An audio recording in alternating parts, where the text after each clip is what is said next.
good resource for us in the years to come. And I do think we need to think more about nuclear power.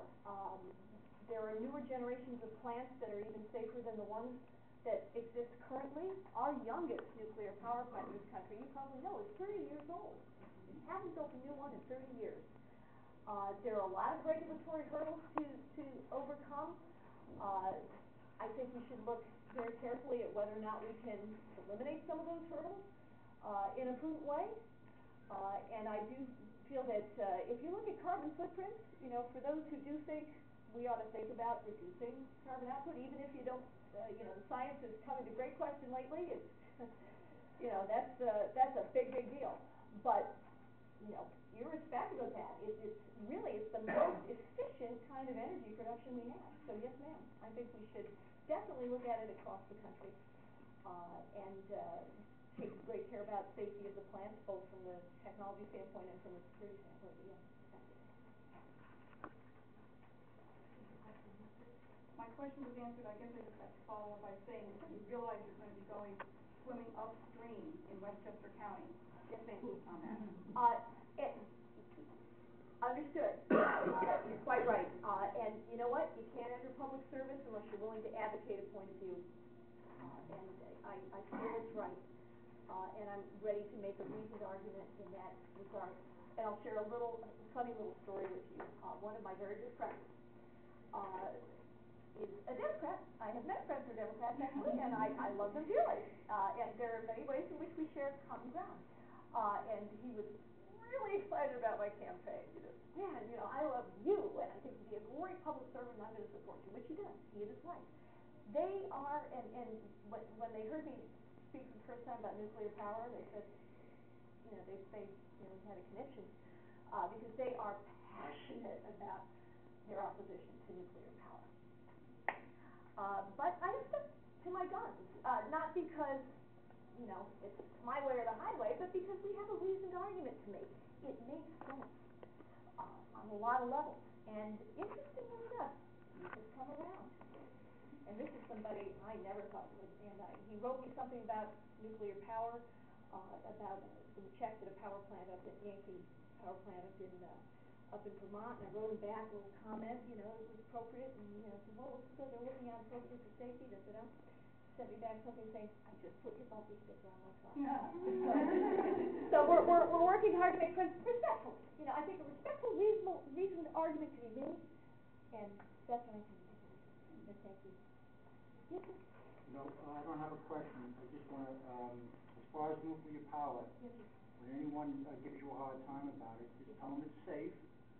And also, I know you won't be able to say this, but more people in this country have been injured or killed driving in a car with Ted Kennedy than have been by nuclear accidents. I know you won't be able to say that. Probably not if it was true. You know, well, I grew up in,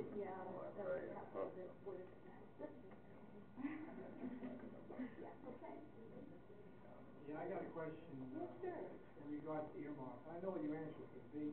That's the answer. But I guess I'd like to know how you would position yourself if a bill was to come that's really a good bill, yes, but yet they start throwing the garbage in. Yes. That requires either a defeat of a good bill or just absorbing, again, which is what goes on in Washington now.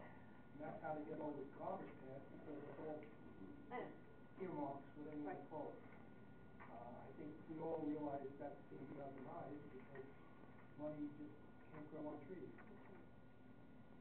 So. Don, thank you for that question, and thank you for your service. Don is also the father of two. Am I not correct? One is active? Just one. One's not. Thank you. Principles stand. And add to that, we are at a crisis point in this country. I am no fan of Rahm Emanuel, believe me. But he did say one thing that we can apply to our situation here. A crisis creates opportunity. Never let the crisis go to waste. I don't want to sound too mercenary about it, but yeah, it does, it creates opportunity. We are facing a fiscal crisis in this country. The debt that we owe, that we cannot repudiate, that we cannot say, you know, we're not gonna spend that money. Social Security, for example, is talked about as a debt that potentially the United States government say, we are so sorry, but we're not paying any more of that.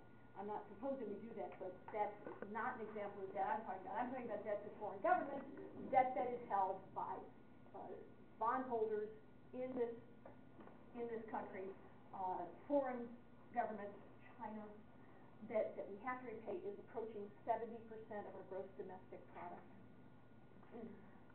That is incredibly irresponsible. The risks of default, the risks of catastrophic inflation, of devaluing our currency, our national security are such that we have to take a very hard stance on expenditures. And one of them is to veto any bill that contains earmarks of that sort. We can't keep doing that. We have to do the process differently. And I think I do think there's a tide of change coming to this Congress. I'm confident that District 19 will be one of the districts that will help to make that happen. But we are going to have, and we've seen it, as we all know, in the election, Chris Christie in New Jersey as governor, Bob McDonnell in Virginia, Scott Brown to the Senate, and in our earlier state elections of both district and state level. We just had a special election in Westchester and Putnam counties that elected Republican to a Democrat in the House seat before. That was the other day. Yes, sir. Bob Castelli. He won. Yes. He won despite a 2-to-1 disadvantage in voter registration, a 3-to-1 disadvantage in funding. There was incredible turnout for a special election. He won. People are fed up. So I think the public will is there to make the fundamental changes that we have to make. We're facing 1994 squared potentially. So I'm hopeful that an approach that really takes a hard stance against earmarks, that there'll be enough backbone behind it to make it happen. That's the only way we can do it. Follow up that, Orange County has a unique community that seems to get a lot of earmarks, get a lot of money, and at the cost of us in Orange County taxes, state taxes, and federal taxes. And the community is the poorest community in the country, quote, but yet they can come up with a lot of money to support politicians. And I'm glad that you used the word public service before. That's a big concern to Orange County residents, because eventually it's going to bankrupt the county. I told this to Eddie Diana every time I see him, I tell him. And it's really a fundamental problem. How would you address it? Because we know that certain groups vote in blocks, and politicians have a way of doing anything for a vote. Sure. And that's a big problem with a lot of people. It's just the way they look at politicians. They know we go with vote rights. It is.